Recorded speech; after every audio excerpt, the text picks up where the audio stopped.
এতই অত্যাচার করা হয় বাংলাদেশে, তাহলে সুরঞ্জিত সেনগুপ্ত কেমনে বলেন আজিজ, তাকে বলে আজ্জা। আজিজ হচ্ছে আল্লাহর নাম। বাংলাদেশ সাম্প্রদায়িক দেশ, এটাকে সাম্প্রদায়িক দেশ বলা যাবে না। এই দেশ সহনশীল দেশ, উদারতায় বিশ্বাস করে। আপনি এই কথা বলে এড়াতে পারেন না। গোটা জাতির কাছে আপনাকে ক্ষমা চাইতে হবে এই কথা বলার কারণে। আল্লাহর নামকে বিকৃত করার মতো বেয়াদবি করেছেন আপনি। এরপরে মহামান্য রাষ্ট্রপতি, যাকে মহামান্য বলতে হয়, তাকে বলছে এজিদ্যা। কি লেখাপড়া করেছে আল্লাহ ভালো জানে। লেখাপড়া শেখার পর যদি ভাষা হয় এত খারাপ,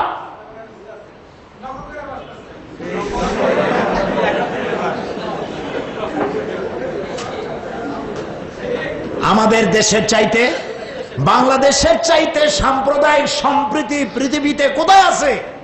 আমি সেই দেশটার নাম শুনতে চাই। আওয়ামী লীগ দেশে বিদেশে বলে বেড়ায় এটা নাকি সাম্প্রদায়িক দেশ।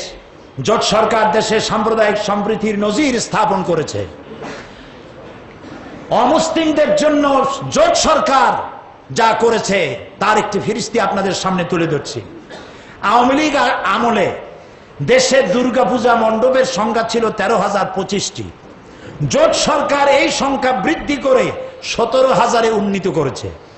আওয়ামী লীগ আমলে দুর্গাপূজায় আর্থিক সাহায্য দেওয়া হতো 3 কোটি, জোট সরকার এই সাহায্য 9 কোটি টাকায় উন্নীত করেছে।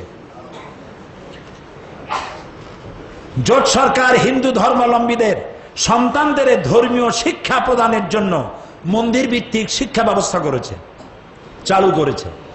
হিন্দু ধর্মীয় কল্যাণ ট্রাস্টের স্থায়ী আমানত ছিল 9 কোটি টাকা, সেখান থেকে জোট সরকার 12 কোটি টাকায় উন্নীত করেছে। হিন্দু কল্যাণ ট্রাস্টের স্থায়ী কমপ্লেক্স নির্মাণের জন্য সরকার 7 কোটি 20 লক্ষ টাকা বরাদ্দ দিয়েছে। দেশে পূজা এবং রোজা একসাথে হয়েছে। পিরোজপুরে কেন্দ্রীয় মসজিদ, বড় মসজিদের পাশেই হচ্ছে হিন্দুদের মন্দির। রমজান মাসে দুর্গা পূজা আর রোজা একসাথে হয়েছে। হিন্দুরা মাগরিবের নামাজের সময় মাইক বন্ধ রেখেছে। তারা মাইক বাজায়া, ঢোল বাজায়া তারাবির নামাজের অথবা মাগরিবের আজানের কোনো বিরক্তি সৃষ্টি করে নাই। মুসলমানেরাও তাদের গান বাজনার জন্য কোনো আপত্তি করে নাই। আমাদের দেশে যখন পূজা হয় তখন মুসলমান যুবকেরা সেসব পূজা দেখতে যায়। আবার আমাদের ঈদের দিনে আমাদের প্রতিবেশী হিন্দুরা একান্ত পরমাত্মীয়ের মতো তারাও আমাদের বাড়িতে এসে সেমাইতে, সিন্নিতে, ফিরনিতে, জর্দায় তারা শরীক হয়। এই হলো আমাদের দেশের সাম্প্রদায়িক সম্প্রীতি। সুতরাং জোট সরকার এই যে পূজা আর রোজা একসাথে হলো, রাতের বেলায় মহিলারা টাকা ভর্তি, ভ্যানিটি ব্যাগ ভর্তি টাকা, সোনার গয়না পরে হিন্দু মুসলমান মহিলারা একত্রে বাজার করেছে, মার্কেটিং করেছে রাজধানীতে এবং পল্লী অঞ্চলের শহরে, বাজারে, বন্দরে। কোন চুরি মারা হয়েছে, নারীর সম্ভ্রম নষ্ট হয়েছে এমন কোন দৃষ্টান্ত আছে কি? তাহলে সাম্প্রদায়িক সম্প্রীতি বাংলাদেশে নাই তো কোথায় আছে? আমি একটা দৃষ্টান্ত দেই। 1947 সনে এই দেশ স্বাধীন হয় ব্রিটিশের কাছ থেকে। 1947-এর কত তারিখ বলুন তো? 14ই আগস্ট। আর ভারত স্বাধীন হলো কত তারিখে? 15ই আগস্ট, একদিন আগে পরে। 1947 সনের 14ই আগস্ট আমরা স্বাধীন হলাম, ওরা হলো 15ই আগস্ট একই বছরে। 1947 থেকে শুরু করে 2006 সালের আজকের 27শে অক্টোবর পর্যন্ত এই বাংলাদেশে সাম্প্রদায়িক দাঙ্গা কয়বার হয়েছে বলুন? একবারও হয় না। রায়ত, ধর্মীয় দাঙ্গা যারে বলে, হিন্দু মুসলমান মারামারি ধর্মের কারণে একবারও হয়েছে কি? পার্শ্ববর্তী দেশ ভারত 1947 থেকে 2006-এর আজকের দিন পর্যন্ত ভারতে সাম্প্রদায়িক দাঙ্গা হয়েছে 26,000 বারেরও বেশি। আপনি বাংলাদেশকে বলেন সাম্প্রদায়িক দেশ? এদেশ সাম্প্রদায়িক নয়। প্রিয় ভাই সব, জোট সরকার মাদ্রাসার উন্নয়ন করেছে, মাদ্রাসা শিক্ষা সম্প্রসারণ করেছে। এই সরকারের সব থেকে বড় অবদান বিদায়কালীন কি বলতে পারবেন? ফাজেল কামেলের মান, জোরে বলেন না কি? আমি পার্লামেন্টে বলেছি আমরা একটি সংবিধান অনুযায়ী চলি। বাংলাদেশের সংবিধানে বলা আছে প্রত্যেকটি নাগরিকের সমান অধিকার ভোগ করবে এই দেশে, কিন্তু মাদ্রাসার ছাত্ররা সমান অধিকার ভোগ করতো না। তারা বিমাতা সুলভ আচরণ পেত সরকারের কাছ থেকে।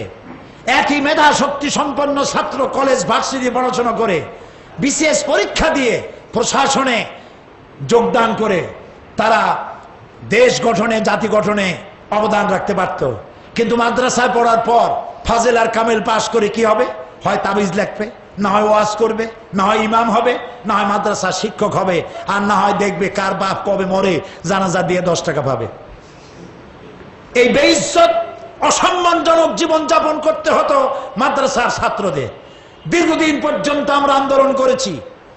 সেই আন্দোলনের প্রেক্ষাপটে মাদ্রাসা শিক্ষক পরিষদ তাদের বিশাল আন্দোলন, দেশ জুড়ে আন্দোলনের পর আল্লাহর মেহেরবানি বাংলাদেশের সফল এবং সক্ষম যোগ্য দেশ নেত্রী প্রধানমন্ত্রী বেগম খালেদা জিয়া, সাবেক প্রধানমন্ত্রী, তিনি ওয়াদা করেছিলেন ফাজেল কামেলের মান দেব।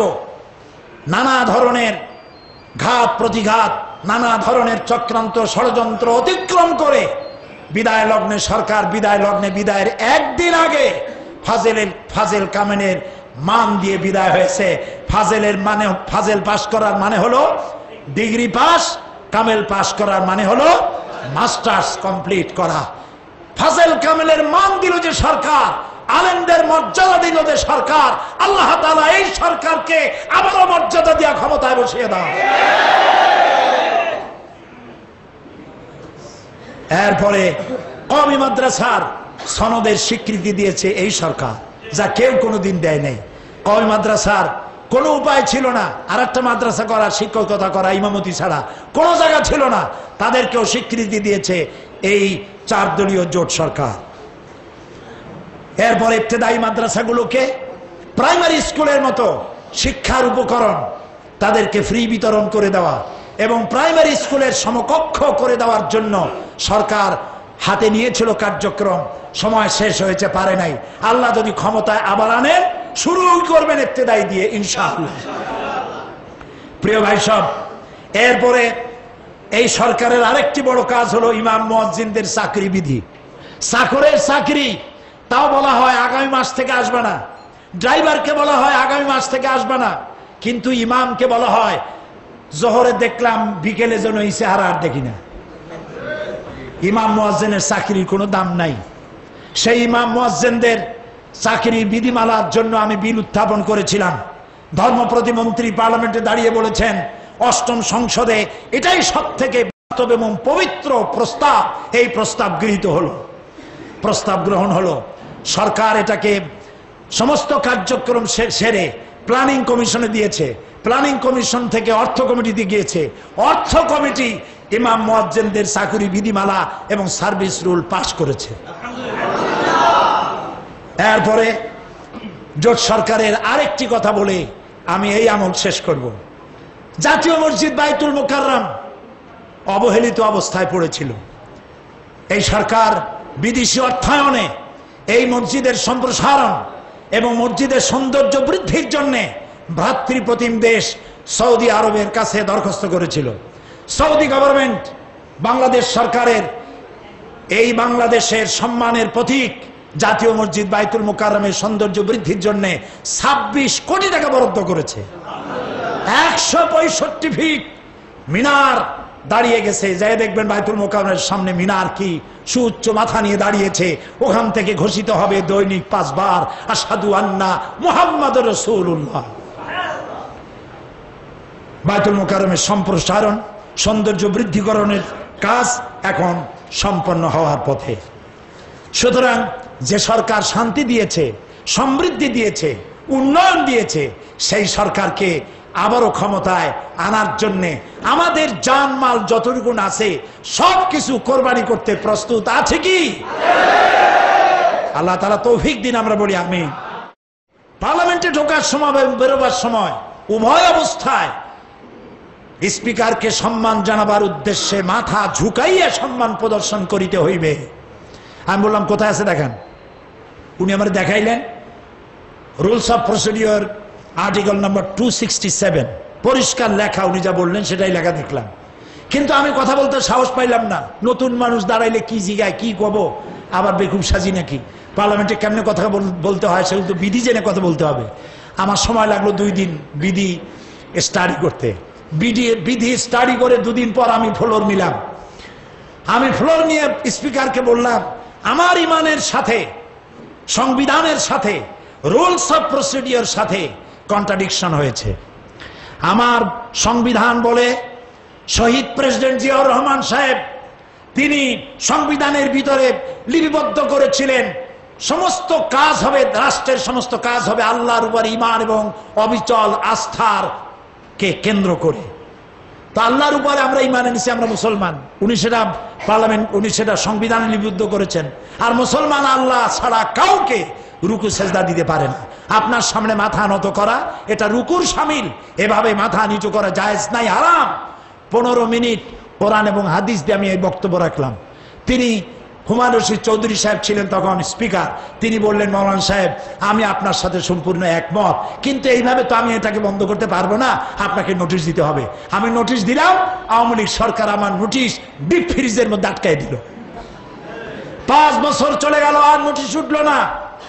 আল্লাহ তাআলা দ্বিতীয়বারের মতো আবার আমাকে আনলেন জোটের সাথে।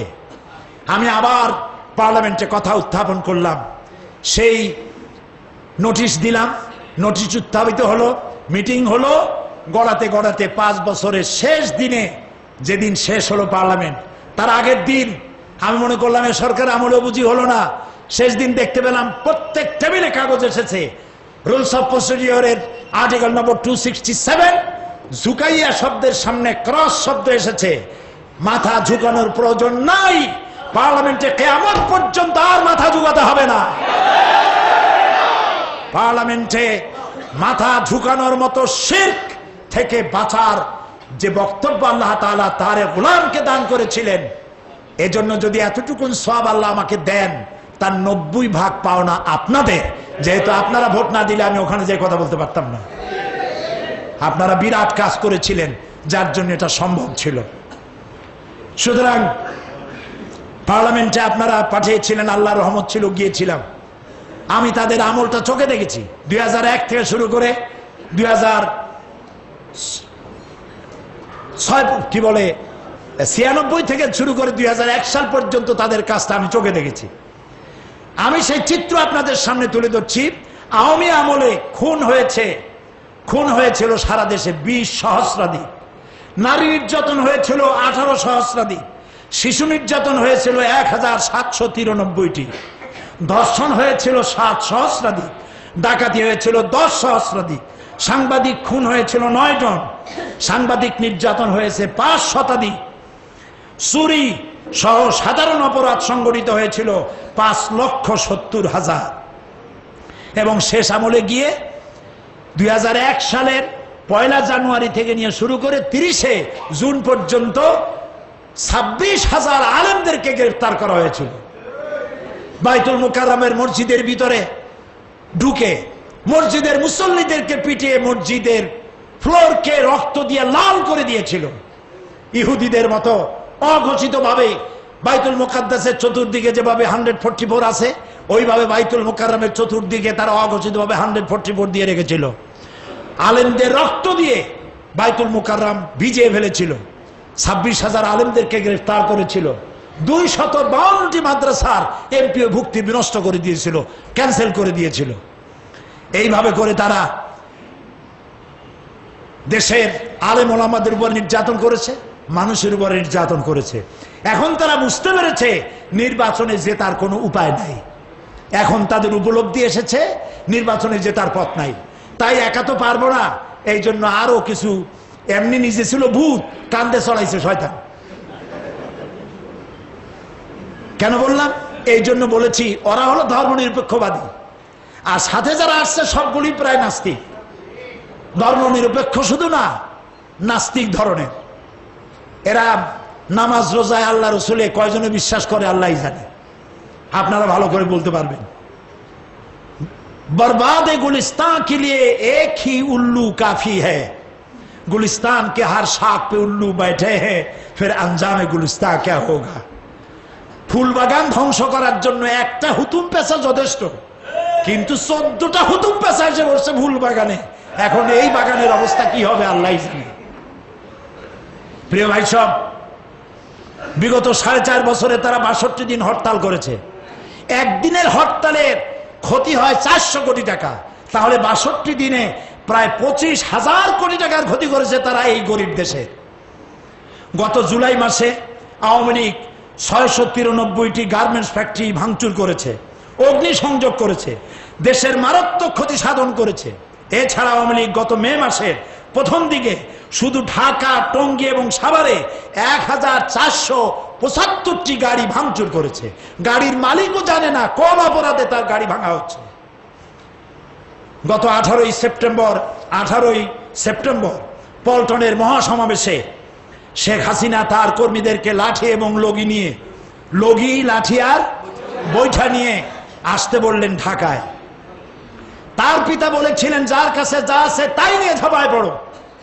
এটা বলার দরকার ছিল, ঠিক না? এটা বলার দরকার ছিল। পাকিস্তান শোষণ করতেছিল দেশ, অর্থনৈতিকভাবে, রাজনৈতিকভাবে তারা হামলে পড়েছিল দেশের উপরে। সুতরাং সেই সময় বলার প্রয়োজন ছিল, তিনি সেই প্রয়োজনের ভিত্তিতে কথা বলেছেন। আজ কোন পাকিস্তানি তাড়াবার জন্য, কোন বর্গী হটাবার জন্য লাঠি আর বইটার আমন্ত্রণ করা হলো। তিনি লাঠি আর বইটা নিয়ে আসতে বললেন রাজধানীতে। তার আহ্বানের ফলে তার জঙ্গি বাহিনী, এই জঙ্গি বাহিনী সাপ্লাই দিল প্রশিকা ডক্টর কাজী ফারুক, তার ট্রাক ভরে ভরে সন্ত্রাসীদেরকে এনজিওরা সাপ্লাই দিল তার জনশক্তি। আওয়ামী লীগের কর্মী জঙ্গি বাহিনী আর এনজিওদের সাপ্লাই করা এইসব জঙ্গি বাহিনী গোটা রাজধানী ভরে গেল। বিশেষ করে এসে তারা ঢাকা শহরে নজিরবিহীন খুন লুটতরা শুরু করলো। বিশেষ করে 28 অক্টোবর তারিখে তারা পল্টন এলাকায় জামাত শিবিরের সমাবেশে বন্য হায়নার মতো যে তাণ্ডব নারকীয় হামলা করেছে, পৃথিবীর ইতিহাসকে তারা ম্লান করে দিয়েছে। বৈঠা দিয়া পিটাতে পিটাতে মানুষ সাপও এভাবে মারে না, এত নির্দয় ভাবে সাপও মারে না। আওয়ামী লীগের পক্ষে এটা শোভা পায়, তাদের জন্যই সম্ভব। ফেসিবাদী দল আওয়ামী লীগের পক্ষে এটা সম্ভব। মৃত্যু নিশ্চিত করার পর সেই মরা লাশের উপরে উঠে উল্লাসে তারা নৃত্য করেছে, নেচেছে। এই সিডি আপনারা দেখছেন? কারা কারা দেখেছেন? এই পল্টনকে কেন্দ্র করে কি ঘটেছিল? গণসঙ্গীত শিল্পী আবুল কাসেম এখানে উপস্থিত আছে। আবুল কাসেম আপনাদের গানের মাধ্যমে সেই করুণ কাহিনী আপনাদের গানের সুরে শোনাবেন। 28 অক্টোবর জামাত শিবির ছিল নিরস্ত্র। জামাত শিবির অস্ত্রে বিশ্বাস করে না, জামাত শিবির সন্ত্রাসে বিশ্বাস করে না, শান্তিতে বিশ্বাস করে। ছবি তো মিথ্যা কথা বলে না। আপনারা সিডি দেখুন। সম্মানিত আমিরে জামাত, তিনি শুধু বাংলাদেশের গৌরব নয়, সারা পৃথিবীর ইসলামী আন্দোলনের জন্য গৌরব। মাওলানা মতিউর রহমান নিজামী জীবনে কখনো কোনো ফাউল বক্তব্য তিনি দেন নাই। আজ পর্যন্ত পার্লামেন্টে একটা শব্দ তার স্পান্স করা লাগে এরকম একটি শব্দ তিনি উচ্চারণ করেন নাই।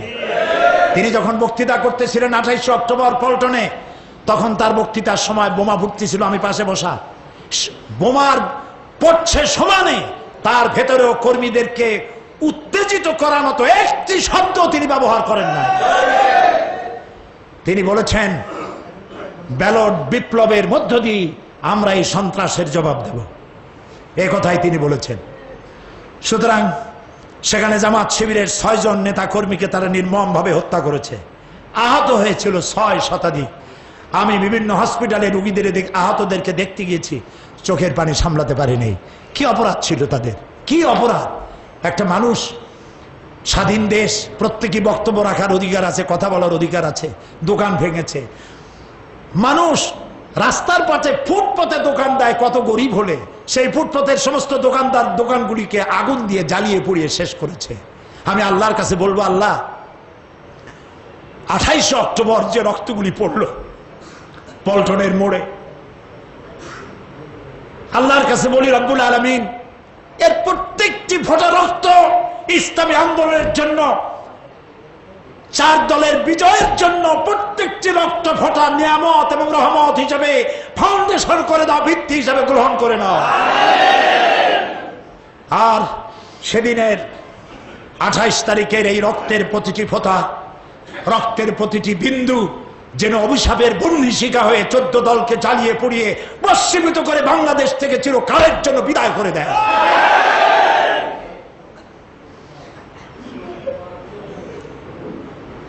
আওয়ামী লীগের এই তাণ্ডবে সেদিন সারা দেশে বিএনপি এবং জামাতের ছাত্র দলের ছাত্র শিবিরের 5 সহস্রাধিক নেতাকর্মী আহত হয় 28 অক্টোবর। তাদের অবরোধ কর্মসূচির কারণে এ পর্যন্ত এই গরিব দেশটি অর্থনৈতিক দিক থেকে ক্ষতি হয়েছে 17,000 কোটি টাকা। আমাদের বৈদেশিক মুদ্রার সব থেকে উল্লেখযোগ্য খাত হচ্ছে গার্মেন্ট শিল্প। আওয়ামী লীগের নৈরাজ্যের কারণে তা আজ ধ্বংসের পথে। ক্ষমতায় যাবার আগেই যাদের এই চণ্ডী মূর্তি, ক্ষমতায় গেলে তারা কি করবে আল্লাহ জানে। আল্লাহ না করুন তারা ভিন দেশের তাবেদারের করদ রাজ্যে পরিণত করবে এই দেশকে।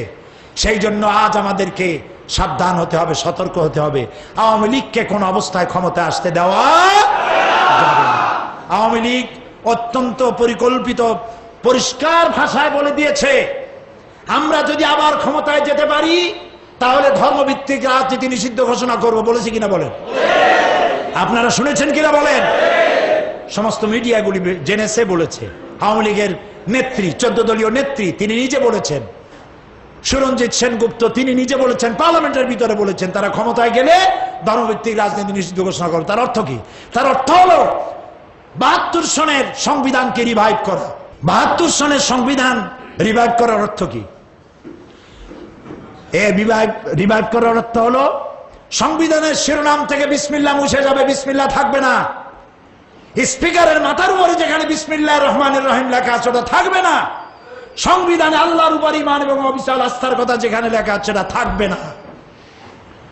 মসজিদের ইমামরা শুক্রবার দিন যে খুতবা দিবে, সে খুতবা লিখিত আকারে তাদেরকে আগে দিতে হবে।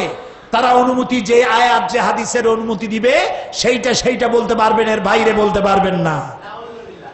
সুতরাং এই কাজ তারা করে ছাড়বে। তাদের আদর্শ হচ্ছে ধর্মনিরপেক্ষ মতবাদ। আর ধর্মনিরপেক্ষ মতবাদ হচ্ছে দুনিয়ার সব উলামায়ে কেরাম একমত, ধর্মনিরপেক্ষ মতবাদ একটি সুস্পষ্ট কুফরি মতবাদ। কোন মুসলমান ধর্মনিরপেক্ষ মতবাদের আন্দোলন করতে পারে না, সুস্পষ্ট হারাম। কোরআন শরীফের সূরা বাকারার 85 নম্বর আয়াত পড়ুন। আল্লাহ তাআলার কোরআন শরীফ পড়ুন এবং দেখুন। আফাতুমিনুনা বিবাদিল কিতাবি ওয়া তাকফুরুনা বিবাদ ফামা জাযাউ মান ইয়াফআলু যালিকা মিনকুম ইল্লা খিজিয়ুন ফিল হায়াতিদ দুনিয়া ওয়া ইয়াউমাল কিয়ামাতি ইউরাদ্দুনা ইলা আশাদ্দিল আযাব। আল্লাহ তাআলা বলেছেন, তোমরা কোরআনের কিছু কথা মানবা আর কিছুকে মানবা না। এই যদি তোমাদের অবস্থা হয় তাহলে এই পৃথিবীতে তোমাদেরকে আমি লাঞ্ছনার জীবন দেব, আর কিয়ামতের দিন কঠিন শাস্তি আমি তোমাদেরকে প্রদান করব। ধর্মনিরপেক্ষ মতবাদীদের কথাই হলো নামাজ, রোজা, হজ, যাকাত করবো ইচ্ছা মতো, আর রাজনীতি অর্থনীতি করবো আমার মতো অথবা আমার বাপের কথা মতো। এইভাবেই তারা চলবে। এটাই হলো ধর্মনিরপেক্ষ মতবাদ। সুতরাং কোন মুসলমান এই ধর্মনিরপেক্ষ মতবাদকে গ্রহণ করতে পারে না। আমরা গভীর উদ্বেগের সাথে লক্ষ্য করছি, এই সময় কিছু আলেম নামধারী, দাড়ি টুপিওয়ালা, পীর নামধারী, ইসলামী দল নামধারী কিছু লোক 14 দলের সাথে গিয়ে টিভিতে চারা দেখাবার উদ্দেশ্যে সামানান কালিলা, স্বল্প মূল্যে উচ্ছিষ্ট ভোগীদের কাতারে সামিল হয়েছে।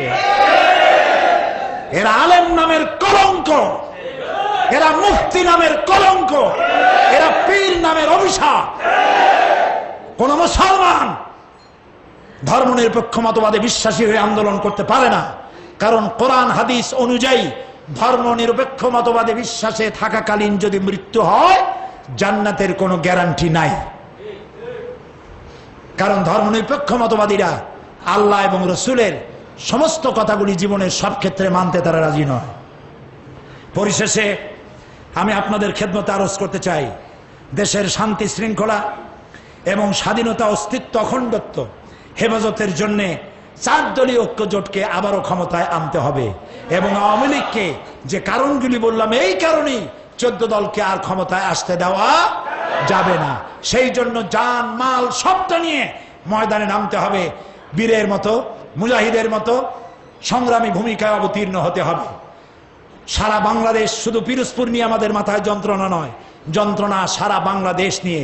এই দেশটি যেন অন্য কোনো দেশের তাবেদার না হয়, করদ রাজ্যে পরিণত না হয়, সেজন্য আমাদের চেষ্টা করতে হবে। অবস্থা লক্ষ্য করেছেন আজকে আমাদেরকে কিভাবে উপদেশ দিতে আসে বসন্তের কোকিলেরা। কোনোদিন দেখি নাই তারা এসে আমাদেরকে নসিহত করে গণতন্ত্র আমাদের কেমন হওয়া উচিত, মানবাধিকার কেমন হওয়া উচিত। আমি প্রশ্ন করি, গণতন্ত্রের সবক দিতে যারা আমাদের এখানে আসেন, আসবার আগে আয়নায় নিজের চেহারা দেখে আসেন। আফগানের গণতন্ত্রের কিভাবে 12টা বাজাইছেন আপনারা? আয়নায় চেহারা দেখে আসবেন। বাংলাদেশে আসার আগে ইরাকের গণতন্ত্র কিভাবে ধ্বংস করেছেন আপনারা, চেচনিয়া বসনিয়াকে কিভাবে ধ্বংস করেছেন আপনারা, আয়নায় চেহারা দেখে আসেন। আপনারা মানবাধিকার শিখাইতে আসেন আমাদের? আমাদের মানবাধিকার জ্ঞান যথেষ্ট আছে, আমার দেশ থেকে আপনারা শিখে যান। মানবাধিকারের কথা বলেন। আবু গরিব কয়েদখানার ভেতরে ইরাকের বন্দী মুসলমানদেরকে উলঙ্গ করে একটার উপরে আরেকটা, তার উপর আরেকটা দিয়ে বন্দীদের দিয়ে পিরামিড গঠন করেছিলেন আপনারা। আপনারাই আমাদেরকে যারা নসিহত করেন, আপনারা সেখানে বন্দীদের গলায় কুত্তার বেল পরাইয়া রাস্তায় রাস্তায় টেনেছেন। 70-80 বছরের বৃদ্ধা নারীকে গাধার মতো বানাইয়া তার পিঠের উপরে সওয়ার হইয়া আপনারা রাস্তায় ঘুরাইছেন। আপনারা আমাদেরকে শিখান মানবাধিকার। মানবাধিকার আর গণতন্ত্রের সবক আমাদেরকে দেওয়া লাগবে না।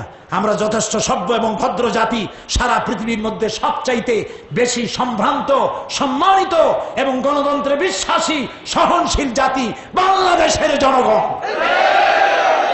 বাংলাদেশের এই 56,000 বর্গমাইলের দেশটিকে বাঁচিয়ে রাখার জন্য, তাবেদারি থেকে বাঁচার জন্য, করদ রাজ্য থেকে উদ্ধার করার জন্য বাংলার প্রত্যেকটি জনগণ, নারী পুরুষ সবাইকে সম্মিলিতভাবে ঐক্যবদ্ধভাবে 4 দলীয় জোটকে আবারও ক্ষমতায় আনতে হবে। প্রধানমন্ত্রী, সাবেক প্রধানমন্ত্রী, দেশ নেত্রী বেগম খালেদা জিয়াকে আবারও প্রধানমন্ত্রী বানায়া এই দেশকে শান্তি এবং শৃঙ্খলার সমৃদ্ধির দেশে পরিণত করতে হবে। আল্লাহ সেই তৌফিক যেন আমাদেরকে দান করেন। আপনারা আগামীকাল থেকে এলাকায় ছড়িয়ে পড়বেন, যার প্রত্যেক বাড়িতে বাড়িতে গিয়ে নির্বাচনী কাজ করবেন। নির্বাচনী কাজ এখন সব থেকে বড় কাজ, ফরজ কাজ, যে কাজটি বদরে ওহদে। আর একটা কথা বলি, শেষ করে দিই, বিরক্ত হচ্ছেন না তো? এই যে বদর এবং ওহদ হয়েছিল কি জন্য কোন তো? ইসলাম কায়েমের জন্য। বদর আর ওহদ হয়েছিল কি জন্য? বাংলাদেশে বদর ওহদের দরকার নাই, এখানে গণতন্ত্র আছে। গণতন্ত্রের সিস্টেমের মধ্য দিয়েই ইসলামের বিজয় আসবে, আজ হোক কাল হোক। আমি বলেছি সন্ত্রাসে জামাত বিশ্বাস করে না, শিবির সন্ত্রাসে বিশ্বাস করে না। পল্টনের মহাসমাবেশে আমি বলেছিলাম, যদি 100 বছর অপেক্ষা করা লাগে, আল্লাহর বিধান অনুযায়ী এই কোরআন অনুযায়ী বাংলাদেশ পরিচালিত হবে।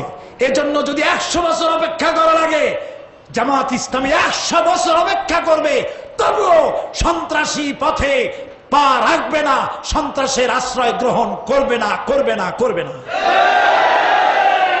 গণতান্ত্রিক প্রক্রিয়ার মধ্য দিয়ে আমরা একটি সুন্দর বাংলাদেশ দেখতে চাই। আল্লাহ যেন দয়া করে সেই দৃশ্য আমাদের দেখবার তৌফিক দান করেন। সকলের সুস্বাস্থ্য এবং দীর্ঘ জীবন কামনা করছি। আমি এই বলে আমার বক্তব্য শেষ করছি। আল্লাহ হাফেজ। বাংলাদেশ জিন্দাবাদ।